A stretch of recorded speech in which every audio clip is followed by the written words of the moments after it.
can't do it. But right off the bat, Craig, we've got big transfer portal news in that Zach Calzada on his way to Auburn, and he'll compete with TJ Finley for the quarterback job there. And Zach Evans from TCU is on his way to Ole Miss. And that'll be interesting, a fit in Lane Kiffin's offense. Sans Jeff Lebby, who's on his way to Oklahoma. But your thoughts on those two transfers? Yeah, I mean, Calzada was interesting, after what happened at A&M. Kind of surprising to see him get all the playing time that he did and then decide to bolt from College Station. But that's just sort of the nature of the way things are right now with the transfer portal. So, yeah, he ends up at Auburn, and as you said, they've got TJ Finley, but obviously looking to provide some more competition. Finley himself's a transfer. I mean, he's from LSU originally, so you're going to have two former SEC quarterbacks, competing on the same team in an SEC school for a starting job, which is just all kinds of weird when you really think about it. But yeah, they've got a new quarterbacks coach, a new offensive coordinator. They're making changes. So Calzada will come in, have an opportunity along with Finley to run that offense. And so, that'll be good for the Auburn quarterback spot. As far as Zach Evans goes, been kind of quiet around him ever since he announced he was entering the transfer portal. Only thing we really, I think, knew was that he probably wasn't returning to TCU, especially with the coaching change. But, to end up, going where he is, that's very interesting. Zach Evans is a really good player. I've never really been completely all in on him just because I don't know. I don't know. There's just something about him that's a little bit off, but he's obviously very talented. And to go to the SEC, play for Ole Miss in that offense, I think he'll be really dynamic in that, style of whatever they end up doing. It's not going to be Jeff Lebby, obviously, but, that Lane Kiffin style offense, I think Zach Evans will be very dangerous and is a great pickup for them. Just hope that he, stays on the straight and narrow and, doesn't have injuries linger like they did this year for him at TCU. So hope he stays healthy as well. But there's no denying the talent, and he's definitely got SEC speed. So I'm sure he'll have fun in that Kiffin offense. So, yeah, those spots make sense for those guys, and those are two pretty big dominoes and two nice additions. Well, I guess one's already in the SEC, but, a nice addition for the SEC was Zach Evans. Zach Evans kind of surprises me in that, I knew he was going to leave, but, wait to see what Sonny Dykes has to say, and try to fit in that offense. Look, what you're going to get. It's going to be wide open. Zach, it'll be good. TCU's offense would have been great for Zach Evans had he stayed. Better than the one that they were playing in that kind of would kind of forget who their playmakers were at sometimes. But he But going to Lane Kiffin, I think that's probably a good fit. I thought that Gary Patterson was a good fit for Zach Evans because Gary Patterson's a really emotional guy and knows how to handle really emotional guys. And I think that Zach Evans being a really emotional guy, his biggest enemy is Zach Evans. That's what gets in his way is his own, kind of emotions and ego at times. And, look, Lane Kiffin, he can cut that down really quickly because nobody's ego in the room is going to be bigger than Lane Kiffin's at any point. So that is why I know it sounds like a dig. It's actually effective when it comes to working with guys who think they have big egos but haven't really met the one. Yeah, it'd definitely be matched by Lane Kiffin. There's no doubt about that. I don't know Zach Evans personally. I just know that there's always seems to be a little something off. I don't know how else to explain it. Whether it was the end of his high school career with what happened in North Shore and the cell phone thing that he missed the state championship game, which was just really odd. And then, his recruitment was back and forth. It was Georgia, and then it was here, and then it was where would he go? And then eventually it's, TCU. And then, then all last year he was hurt, or there were rumors about him wanting to leave or having said that he was going to leave, and you never quite really knew what was going on. And ultimately, it just always ended up being injury for why he wasn't playing, but there always felt like there was just something else, he already kind of had one foot out the door almost. And, I don't know what his relationship was with Patterson, so that if Patterson had returned, then he would have returned to TCU. I don't know enough about that situation to say for sure, but no surprise that he's, going somewhere else now. I mean, that just kind of seemed to be the writing on the wall for the last few months. And so, yeah, Ole Miss will be great for him. If he had stayed at TCU, he could have put up really big numbers in that offense with Sonny Dykes. Maybe the fact that Sonny Dykes is, brand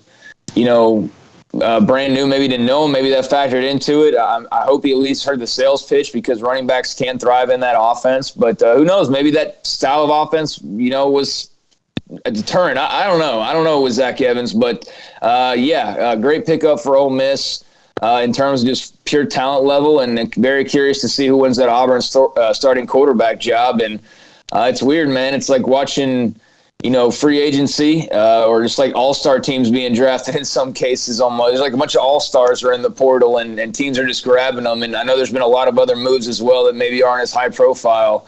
But yeah, very interesting to see those two guys make their decisions. Yeah, I'm very curious on Zach Calzada. I think with the right kind of coaching to get him under control, he can be a very effective quarterback. But the bottom line is that he's got this laser cannon arm and doesn't know his own strength. There are times where, I would watch A&M games, and when Jalen Weidermeyer wasn't, really involved in the offense, you wonder why, of all the people you can't get the ball to, the one who's the biggest mismatch on the field was weird. And then you watch him, and Weidermeyer would be open or be able to, be in position to win on a 50-50 ball. But Calzada would just kind of wind up and throw a 95-mile-an-hour fastball when he didn't need to, when he really needed to hit the corners. And so those are things I think that once he works on, he'll be really good. I was really surprised because that A&M quarterback room, before, now that Max Johnson's there, that's certainly, Max Johnson, the Haynes King, and Connor Weigman. But it was pretty wide open going into the spring, you would think, for a guy who played 10 games in Zach Calzada. And, of course, they wound up not playing the bowl game, but he played 10 games and then left. I don't know what that one was the most bizarre to me, because usually you don't see a guy play 10 games and leave unless he just feels like, the other guy's going to come in and beat him, or the other two guys are going to come in and beat him in Haynes King and Connor Weigman. And now they've got veteran leadership on the bench, and Max Johnson, a guy who beat them at the end of this past season.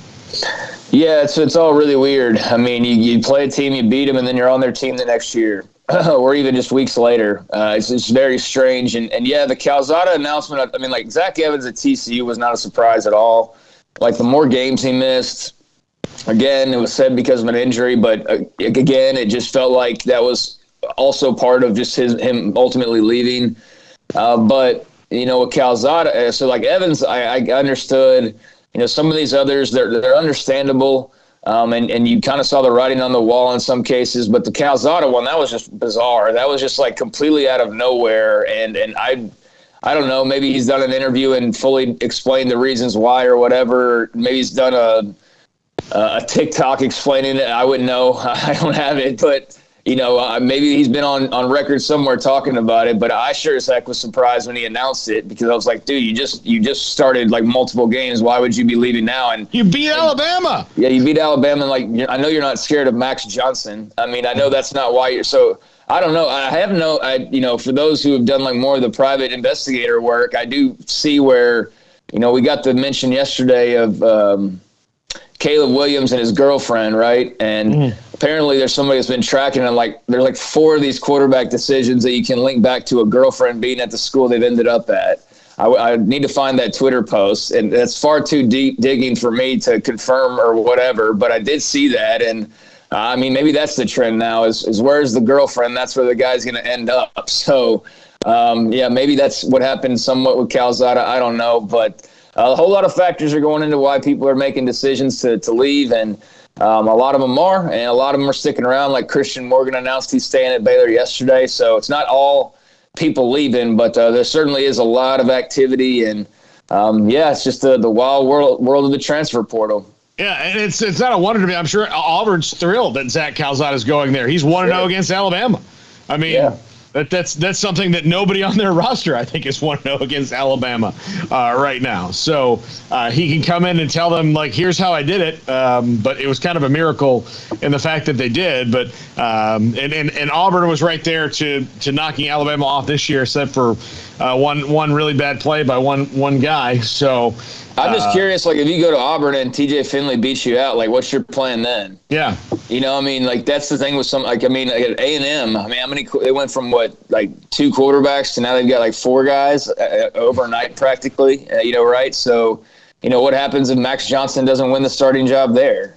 You know, like, that's the thing is, there's not like 3 or 4 starting quarterback jobs on every team. So, yeah, some of these decisions are kind of interesting when you look at the situation they're walking into. And, you know, I'm sure they've had the conversations with the coaches, and I doubt there's many starting jobs being guaranteed. There's, you know, I don't see how if you're Auburn, you could tell Calzada, like, yeah, you come in and you're the guy. I don't think they could tell him that right now. But obviously he's confident enough that he can go in there and, you know, win the job. And, you know, we'll see what happens, but certainly interesting seeing some guys go in places where there's already, you know, some depth that's been created, or some other guys that, you know, could perhaps be better than you. But that's the risk that you run when you make these decisions. So we'll see how it plays out for these guys.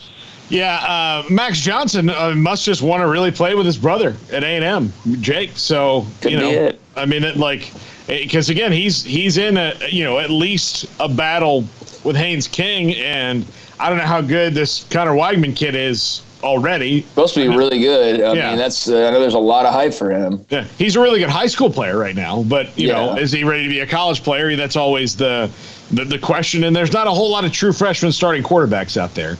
You know, it happens more often now than it used to, but even still, you usually have that waiting period, you know, to do that. So, but yeah, I think that'll. I mean, obviously it'll all work itself out, but Max Johnson must really, really want to play with his brother, because he's got enough starting experience where he wanted to be the unquestioned starter. There's probably 20 places in the country he could go that are okay, that are bowl teams that he could just go and start there right away.